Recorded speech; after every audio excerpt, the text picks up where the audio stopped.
warahmatullahi wabarakatuh. Perkenalkan, saya Siralgina, dosen Politeknik Ati Padang pada jurusan Analisis Kimia. Saya mengajar pada bidang mata kuliah Praktikum Analisis Titrimetri yang berjumlah 2 SKS pada semester 2. Adapun CPL dari mata kuliah kami adalah yang pertama, mampu menyusun laporan hasil dan proses kerja secara akurat dan sahih, serta mengkomunikasikannya secara efektif kepada pihak lain yang membutuhkan, mampu bekerja sama, berkomunikasi dan berinovatif dalam pekerjaan, mampu bertanggung jawab atas pencapaian hasil kerja kelompok, dan melakukan supervisi dan evaluasi terhadap penyelesaian pekerjaan yang ditugaskan kepada pekerja yang berada di bawah tanggung jawab. Mampu mendokumentasikan, menyimpan, mengamankan, dan menemukan kembali data untuk menjamin kesahihan dan mencegah plagiasi. Mampu berkomunikasi secara lisan dan tulis dengan menggunakan bahasa Indonesia dan bahasa Inggris. Mampu mengkomunikasikan hasil analisis secara lisan, tulis, dan grafis dengan menggunakan bahasa Indonesia maupun bahasa Inggris. Sub capaian pembelajaran mata kuliah Praktikum Analisis Titrimetri yang pertama adalah mampu memahami dan mendemonstrasikan pekerjaan sesuai standar operasional prosedur atau SOP yang berlaku. Mampu memahami dan mendemonstrasikan pengujian dengan metode titrasi asidimetri, mampu memahami dan mendemonstrasikan pengujian dengan metode titrasi alkalimetri, mampu memahami dan mendemonstrasikan pengujian dengan metode titrasi permanganometri, mampu memahami dan mendemonstrasikan pengujian dengan metode titrasi iodimetri, mampu memahami dan mendemonstrasikan pengujian dengan metode titrasi iodometri, mampu memahami dan mendemonstrasikan pengujian dengan metode titrasi argentometri Volhard, mampu memahami dan mendemonstrasikan pengujian dengan metode titrasi kompleksometri dengan cara non-substitusi, mampu memahami dan mendemonstrasikan pengujian dengan metode titrasi kompleksometri cara substitusi. Sub CPMK yang terakhir atau sub CPMK ke-11 adalah mampu mengkalkulasikan data dan membuat laporan hasil pengujian sesuai parameter uji. Deskripsi singkat mata kuliah Praktikum Analisis Titrimetri adalah praktikum ini berkaitan dengan peningkatan skill mahasiswa dalam analisis titrimetri meliputi titrasi asam basa, permanganometri, iodimetri, iodometri, argentometri, dan kompleksometri. Kemampuan analisis mahasiswa berkaitan dengan pengujian sekaligus dengan persiapan larutan. Persiapan larutan meliputi larutan asam, basa, standar primer, standar sekunder, larutan indikator, dan larutan bakar. Pengolahan data hasil uji berupa konsentrasi analit dengan berbagai satuan konsentrasi yang ditetapkan. Bahan kajian atau pokok materi pada pembelajaran adalah yang pertama, metode analisis titrasi asam basa, kedua, metode analisis titrasi permanganometri, ketiga, metode analisis titrasi iodimetri, keempat, metode analisis iodometri, kemudian metode analisis titrasi argentometri, dan yang terakhir adalah metode analisis kompleksometri. Bahan kajian atau pokok materi pembelajaran meliputi metode analisis titrasi asam basa, metode analisis titrasi permanganometri, metode analisis iodimetri, metode analisis iodometri, metode analisis argentometri, dan metode analisis kompleksometri.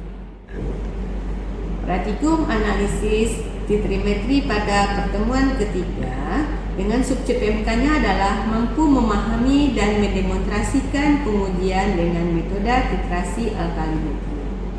Adapun indikator dari pembelajarannya adalah kemampuan dalam menyediakan larutan kerja untuk titrasi alkalimetri, kemampuan untuk melakukan standarisasi dan analisis analit dengan metode alkalimetri, ketelitian dalam menentukan titik akhir titrasi, dan ketepatan dalam memilih indikator yang sesuai untuk titrasi alkalimetri. Ketepatan dalam melakukan pengolahan data hasil analisis serta mampu melakukan insert data minimal dalam Microsoft Excel dan konversi dalam bentuk diagram atau grafik hubungan pH dengan volumetika. Kriteria penilaian dalam praktikum adalah kriteria penilaian mengacu pada rubrik penilaian kerja praktik dan laporan hasil praktikum. Teknik penilaian, kerja praktik dan laporan praktikum, sementara bentuk praktikumnya adalah praktek di laboratorium dengan metode kerja. Penugasannya dilakukan kepada mahasiswa adalah membuat laporan hasil praktikum, kemudian estimasi praktikum adalah 2 jam pembelajaran atau 2 SKS. Penilaian pada praktikum analisis titrimetri berdasarkan CPMK, di mana pada CPMK pertama yaitu mampu memahami dan mendemonstrasikan pengujian dengan metode analisis titrimetri. Untuk bentuk asesmen, ujian akhirnya bernilai 20%, untuk responsi 15%, nilai kerja 40%. Untuk CPMK kedua yaitu mampu mengkalkulasikan data dan membuat laporan hasil pengujian, di mana bentuk asesmennya ujian akhir akan mempunyai bobot nilai 10%, untuk responsi bobot nilainya 5% dan untuk nilai kerjanya mempunyai bobot 10%. Demikianlah deskripsi pernyataan diri dosen dalam aspek pembelajaran praktikum analisis titrimetri. Untuk saat ini, marilah kita saksikan bersama cuplikan dari praktek yang kami lakukan di Laboratorium Analitik Politeknik Ati Padang. Assalamualaikum. Waalaikumsalam. Terima kasih Anda semua sudah hadir pada praktikum kita hari ini. Tadi sudah dengan Kak Uci untuk mempersiapkan semua alatnya. Jadi sebelum kita mulai pembelajaran hari ini, sebenarnya kita berdoa. Untuk apa?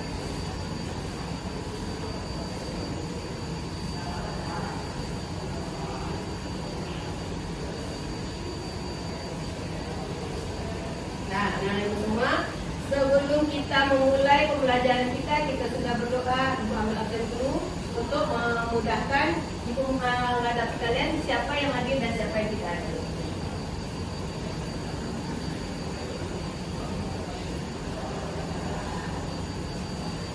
Farel Muhammad, Adisa, Atika Azani, Aurora Ardelia, Iva,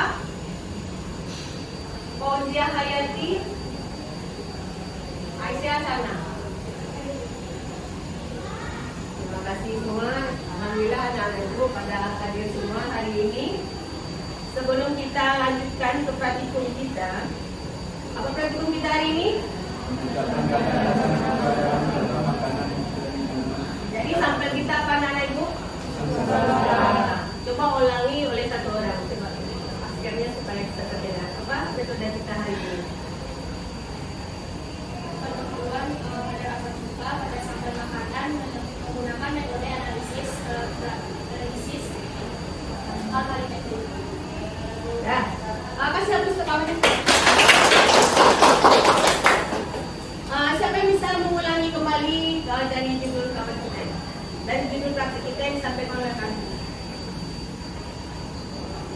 Boleh? Albab? Untuk judul praktikum kita hari ini, penentuan kadar asam asetat dalam sampel suka makanan menggunakan metode alkalimetri. Terima kasih hapus gambar. Sebelum kita memulai pembelajaran praktikum kita, tentu kita harus mengingat kembali pembelajaran kita sebelumnya supaya menyambung ke pembelajaran hari ini. Pada pertemuan sebelumnya, kita sudah membuat tentang perhitungan dan skema dari pengerjaan kita pada hari ini. Sebelum itu, kita lakukan dulu untuk mengingat kembali apa saja perhitungan yang telah kita buat pada minggu lalu sehingga memudahkan kita pada praktikum kali ini. Di mana perhitungan pertama apa yang kita lakukan? Pembuatan siapa? Pembuatan asal oksa. Siapa anak ibu yang bisa membuat ke depan? Boleh, silakan.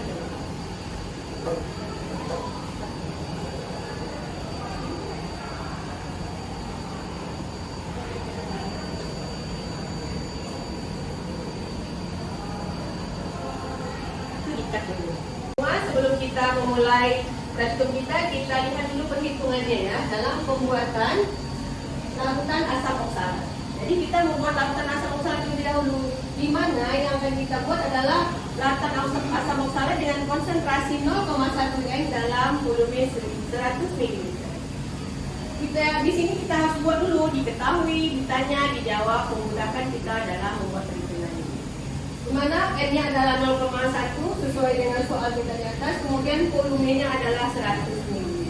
Dan BE dari asam oksalat adalah 63 gram per mol. Kemudian yang ditanya di sini adalah massa atau berat daripada asam oksalat yang akan kita timbang. Di mana rumus yang kita pakai adalah 6 sama dengan N kali BE kali volume dibagi dengan 1000 ml. Kemudian ini kita masukkan ke dalam rumusnya, berarti 0,1 molek per liter dikali dengan 63 gram per molek dikali 100 ml per 1000 ml per liter. Berarti ada yang kita coret di sini satuannya supaya kita mendapatkan berat. Siapa yang kita coret? Coba siapa yang sama di sini? Anak-anak ibu coba kita tengok siapa yang sama? Molek. Berarti molek kita coret. Siapa lagi? Liter. Siapa lagi? Siapa yang tinggal? Gram. Berarti yang tinggal gram. Maka hasil kali dari semuanya kita dapatkan 0,63 gram. Kenapa 4 digit kita tambahkan di belakang? Coba anak-anak ibu tahu kenapa dia kita tambahkan jadi 4 digit di belakang koma? Ya, Albab? Karena penimbangan asam oksalat ini menggunakan cara analitik. Jadi kita harus ingat kembali pembelajaran kita sebelumnya itu dengan apa syarat-syarat larutan standar primer dan apa saja syarat-syarat dengan larutan standar sekunder. Paham anak ibu semua? Sebelum itu kita lihat lagi apa saja alat dan bahan. Kan kita sudah tahu nih perhitungan yang akan kita buat dalam prosedur kita hari ini, ya kan? Dan kita tahu perhitungannya, kita harus tahu dulu apa alat-alat yang kita butuhkan. Coba anak ibu apa saja yang kita butuhkan alat di sini? Kita butuh gelas tiang, dan kita sudah harus tahu apa fungsi-fungsinya. Itu sudah kita lakukan pada pembelajaran sebelumnya. Ini adalah gelas piala atau disebut juga dengan orang ini adalah gelas ini. Kemudian apa lagi? Lemeyer. Kemudian yang paling penting buret, dan buret itu ditopang oleh siapa? Paham ya? Baru setelah itu kita lanjut ke skema kerja.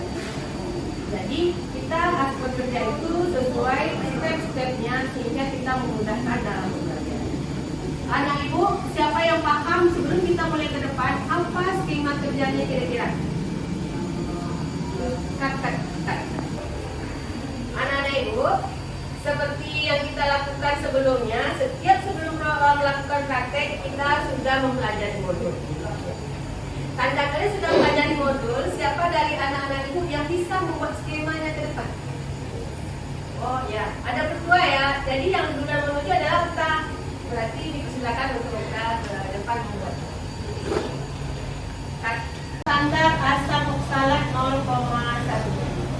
Di mana kan kita timbang sesuai dengan perhitungan kita tadi adalah 6,3 gram asam oksalat. Kemudian akan kita lakukan sedikit dulu di tadi bacaan roli di tempat kita menimbang sampai dia hancur dan larut semua. Kemudian akan kita masukkan ke dalam apa coba? Labu. Berapa ukurannya? 100. Baik anak-anak ibu, sebelum kita melakukan praktikum akan ibu terangkan terlebih dahulu di mana untuk standarisasi asam oksalat yang telah kita lakukan perhitungannya tadi atau sebelumnya juga kita telah melakukan minggu lalu. Di sini kita akan menimbang terlebih dahulu si asam oksalat. Kita akan menimbang asam oksalat itu menggunakan apa anak-anak ibu? Berarti wadah menimbangnya kita gunakan kaca. Setelah itu kita larutkan, kita menimbangnya adalah 0,63 gram. Kita larutkan ke dalam labu sampai tanda batas 100 ml, kemudian kita homogenikan. Dengan apa kita larutkan dia? Setelah itu kita akan membuat larutan NaOH. Kita timbang NaOH sesuai dengan perhitungan yang telah kita lakukan itu 2 gram. Kita larutkan dengan apa kita larutkan lagi? Sampai tanda terang, yaitu 500 ml. Dengan bantuan siapa? Batang pengatur untuk menghubungkan. Tak mungkin kan seperti labu, ya kan? Kemudian setelah itu kita pasang di buet, kemudian kita lakukan standarisasi. Sampai di sini anak-anak ibu paham? Ada pertanyaan? Tidak. Kalau tidak, kita langsung ke preparasi sampel. Sampel yang kita gunakan sini adalah cuka makan, di mana untuk mereknya kita tidak boleh sebutkan. Ya, jadi berarti sampel cuka makan produk X. Kemudian kita ambil ini 10 ml dan kita encerkan di dalam labu ukur 100. Setelah kita sampai tanda garis, itu berarti sudah pas. Kemudian kita homogenkan. Ya, setelah itu setelah kita homogenkan, kita ambil pipet 10 ml, kemudian kita masukkan ke mana? Ke lem. Kemudian kita standarisasi, maka didapatlah konsentrasi siapa anak ibu? Coba kita dapat konsentrasi daripada asam cuka, contoh sampel makanan. Paham anak ibu? Untuk itu, supaya kita lebih paham, kita baru tahu teori. Untuk lebih memahami, kita cobakan prakteknya. Boleh dipersilakan kepada anak-anak ibu untuk melakukan praktikum hari ini. Ya, Dah. anak-anak ibu, untuk selanjutnya kita akan melakukan penimbangan daripada NaOH. Untuk menimbang NaOH kita melakukannya secara bergantian ya. Boleh dilakukan terlebih dahulu oleh kelompok 1.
Tambahkan terlebih dahulu berapa? 63 kan? Nah, tambahkan dulu 63. Kamu kan tidak langsung, oh dari tarik. Nah, kalau dari tarik boleh langsung saja. Tambah.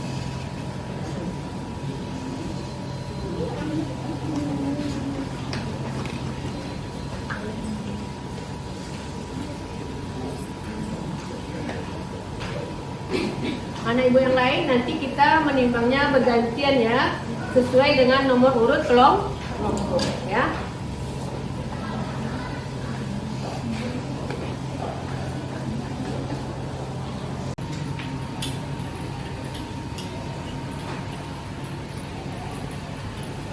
dilarutkan dia sampai benar-benar hancur.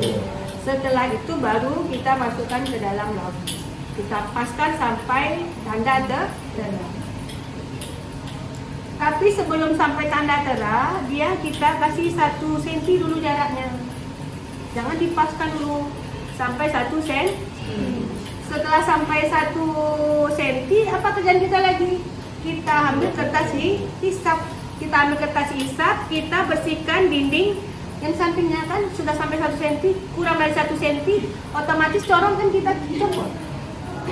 Ya kan, corong kita copot, kemudian ini sampai kurang dari 1 cm, otomatis di sini kita lap dengan kertas hisap samping-sampingnya. Apa tujuannya?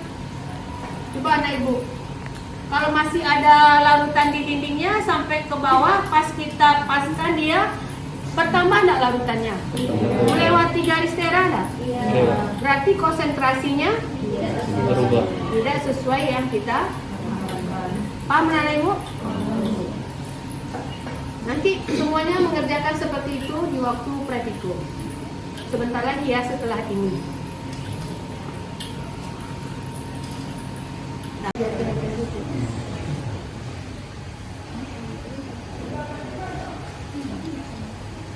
Zakat.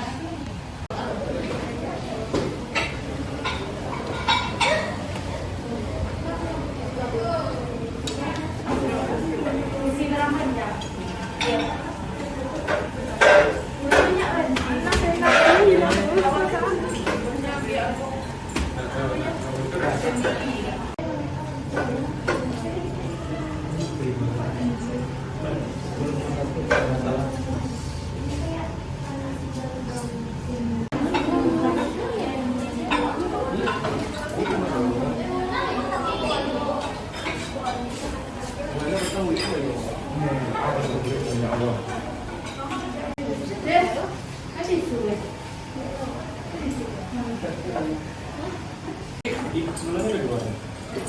Tapi kecil lu buka setelah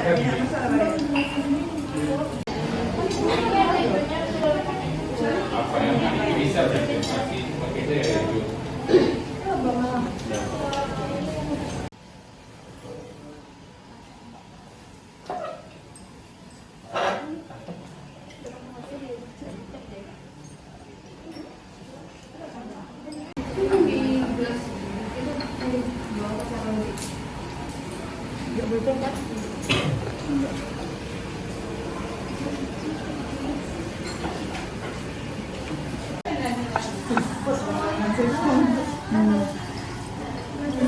Bagian yang sudah selesai boleh dicuci alat dan dirapikan lagi ya.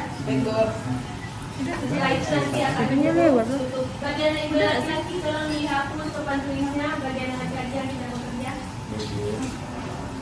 Kita sudah melakukan praktikum pada hari ini.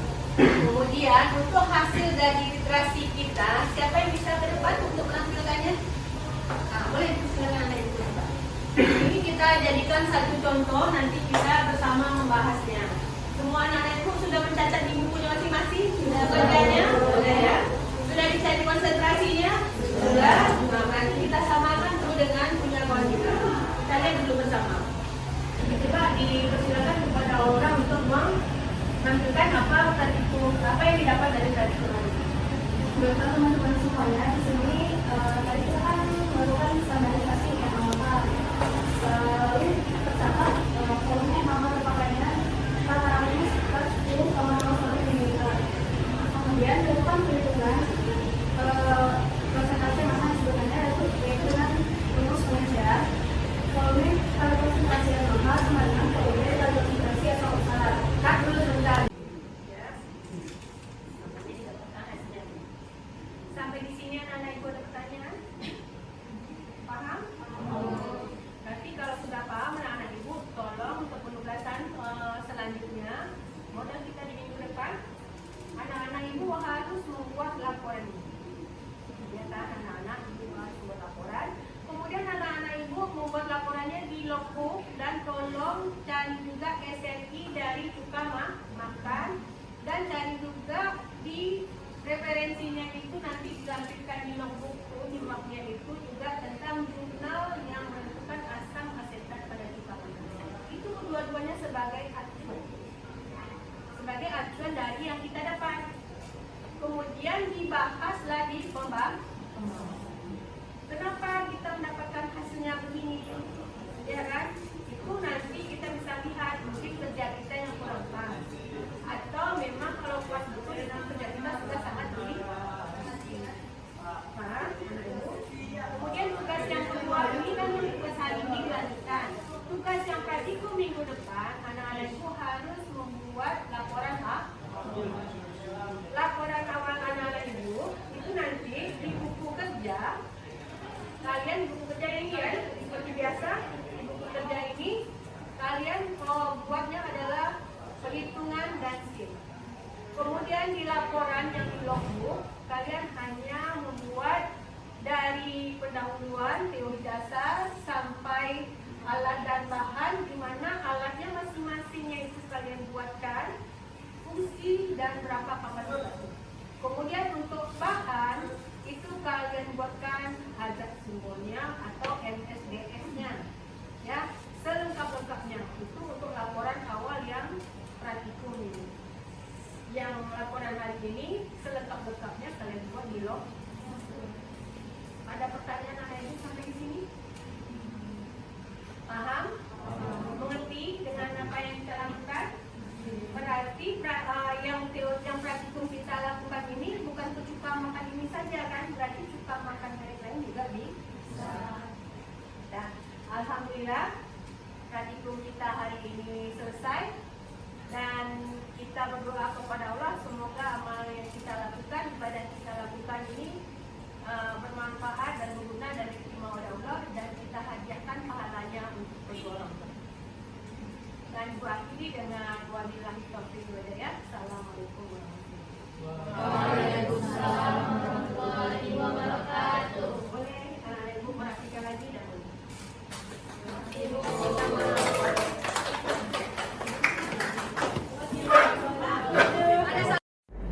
Demikianlah video PDD UK TPT bidang pengajaran mata kuliah yang kami ampu, yaitu Praktikum Analisis Titrimetri. Semoga video yang kami berikan dapat memberikan gambaran tentang perkuliahan yang kami laksanakan. Kami mengucapkan terima kasih kepada tim penilai dan tim panitia sertifikasi dosen tahun 2025. Assalamualaikum warahmatullahi wabarakatuh.